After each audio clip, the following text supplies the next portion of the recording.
కూర్చో. వద్దు, ఇక్కడే నుంచుంటాను. పొద్దున్న మీరు బయటికి వెళ్ళడం చూశాను. ఇంటికి ఫోన్ చేయడానికి వెళ్ళాను. నేను నా గురించి నీకు చెప్పలేదు కదా. విను, ఇల్లెక్కడో ముందే తెలుసు అనుకుంటాను. ఇంట్లో అమ్మ చెల్లాయి ఇద్దరు మాత్రమే. నాన్నగారు చనిపోయి చాలా కాలం అయింది. అలాగా? చెల్లాయి ఏం చేస్తుంది? బిఎస్సీ పాస్ అయింది, కంప్యూటర్ క్లాస్కి వెళుతోంది. తాంబూలాలు కూడా పుచ్చుకున్నాం. వచ్చే నెలలో పెళ్లి. నా గురించి మీకు, అదే ఊరు పేరు, మా ఇంట్లో ఉన్న వాళ్ళందరి గురించి మీకు బాగా తెలుసు అనుకుంటాను.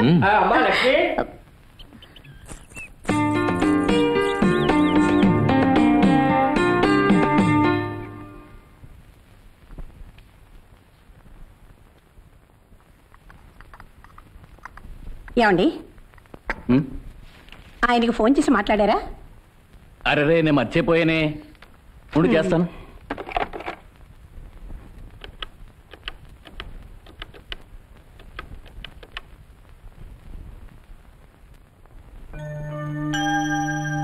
నేను సూర్యప్రకాష్ని.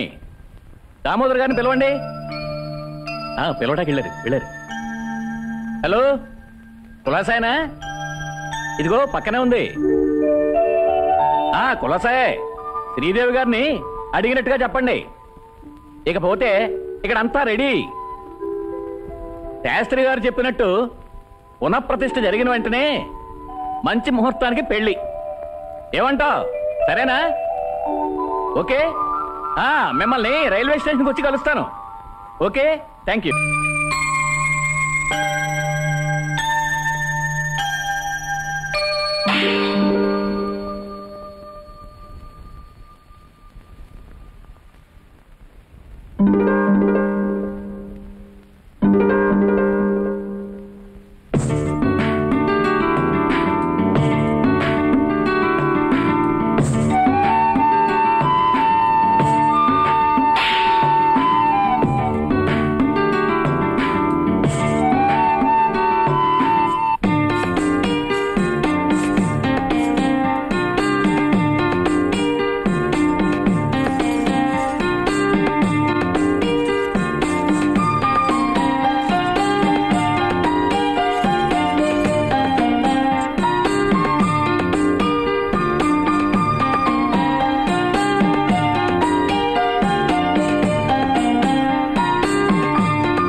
ఏంటి త్వరగా వచ్చేసావు?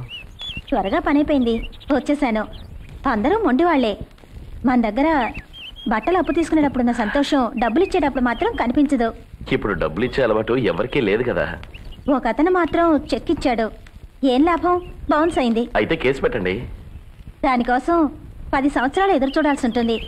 అంతవరకు నేను బతికుంటానో లేదో ఎవరికి తెలుసు. లాయర్ ఫీజు కూడా ఇచ్చుకోలేక మేము అవస్థలు పడాల్సి ఉంటుంది. అవును, అసలు నీకేమైనా మతుందా? మీ తాతగారు అంతా చెప్పారు, నాగదోషం కుజదోషం అంటూ. ఈ కాలంలో ఎవరు పట్టించుకుంటున్నారు? శివ, ఏంటో మాటలు? వాటి మీద నమ్మకం లేదా? లేదు. గాల్లోంచి విభూతి సృష్టించే వాళ్ళు ఉన్నారు. వాళ్ళు ముందుగానే విభూతి చేతిలో ఉంచుకుంటారు. దోషాల పేరుతో మేము ఊరికే భయపడుతున్నారు. అంతా నాటకం. ఏమంటున్నారు? అది ఇప్పుడు అడక్కు. దానికి ఒక పెద్ద కథ ఉంది. నువ్వు వెళ్ళి తర్వాత చెప్తాను. ఓకే?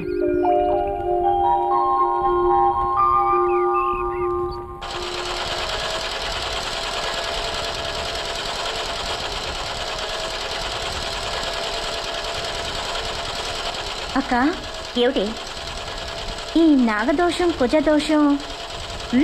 చెప్పు. మనకున్నాయని ఎవరు చెప్పారు? జోసుడు చెప్పాడు. సూర్యమావయ్య, తాతయ్య, మన ఊళ్ళో వాళ్ళు అందరూ చెప్పారు. నీకు ఈ అనుమానం ఎందుకొచ్చింది? అవన్నీ ఉత్త కట్టుకథలు. అయ్యో దేవుడా, ఏమిటి నువ్వు మాట్లాడేది? నీకెవరు ఈ తప్పుడు మాటలు చెప్పింది? తప్పుడు మాటలు కాదు, శిల్పి చెప్పాడు. ఓ, మనకంటూ ఎవ్వరూ లేరు. శిల్పి పరిచయం అయ్యాక శూన్యమైన జీవితంలోకి వెలుగొచ్చినట్టు అయింది. లక్ష్మి, అవునక్క, నేను విశ్వం గురించి నీ గురించి శిల్పికి మొత్తం చెప్పేశానక్క. అక్క, తాతయ్య వస్తున్నాడు.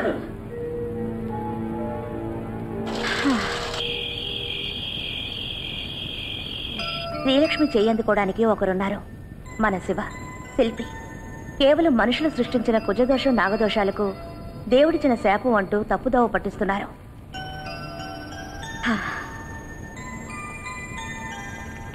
తమ అవసరాల్ని తీర్చుకోవడానికి కొందరు స్వార్థపరులు అవలంబిస్తున్న పద్ధతులివి.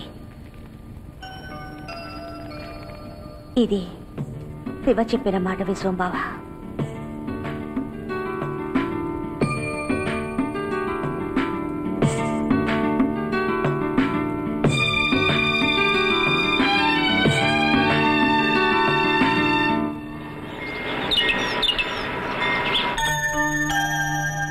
సూర్య మావయ్య ఇక్కడికి వస్తున్నారు. ఇల్లు గడవడానికి మాకెంతో సాయం చేస్తున్నారు. కానీ ఎందుకో తెలీదు, అప్పుడప్పుడు అర్థం లేకుండా కోపడుతుంటారు. డాడీ ఎప్పుడు అంతే, అందరి మీద కోపడుతూ ఉంటారు. మమ్మల్ని కూడా తిడుతూ ఉంటారు. మర్చిపో, మనసులో పెట్టుకోకు. అది కాదు, కోరుకున్న వాణ్ణి కాదన్నారన్న బాధతో నేను మావయ్యతో అలా మాట్లాడాల్సి వచ్చింది. అంతకుమించి నాకేం కోపం ఉంటుంది? తాగు.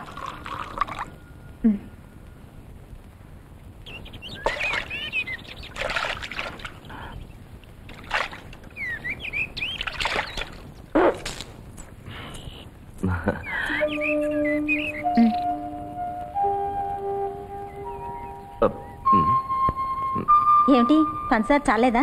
సారీ, ఇటు ఇవ్వండి, పంచదార కలిపి తీసుకొస్తాను. అబే, ఏం పర్వాలేదు. ఉదయాన్నే అర్చన మా ఇంటికి వచ్చి వెళ్ళింది. టీవీలో వార్తలు చదివినట్టు లొడలడా ఊళ్ళో ఉన్న విశేషాలని చెప్పేసి వెళ్ళిపోయింది. చాలా కాలమైనట్టుంది. అవును. సరే, టీవీలో మనం చూడాల్సిన విషయాలు ఏమైనా ఉన్నాయి? మరి ఉండవేంటి? మావయ్య మమ్మల్ని వాళ్ళ ఇంటికి రావద్దన్నాడు. ఎందుకని? మేము వాళ్ళ ఇంటికి వెళ్తే వాళ్ళ అమ్మాయి చెడిపోతుందట. అదేంటి, దానికి ఇప్పుడే అవసరం వచ్చింది? కారణం ఉంది. మావయ్య కూతురు సింధు ఉందిగా, తను క్రిస్టియన్ కుర్రాడితో తిరుగుతోంది.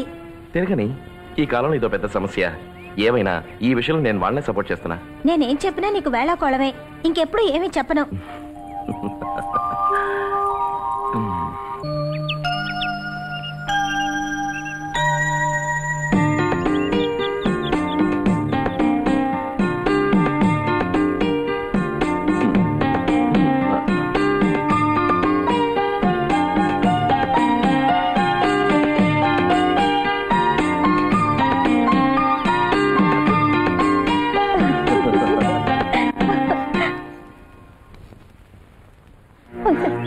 సూర్యమోయ,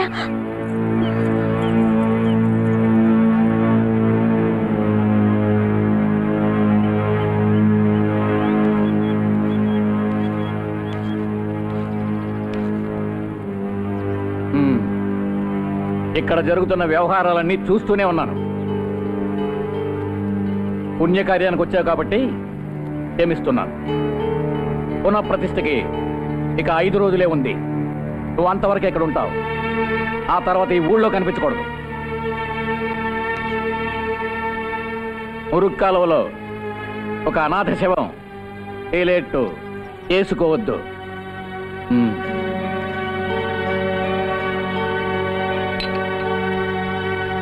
ఛే.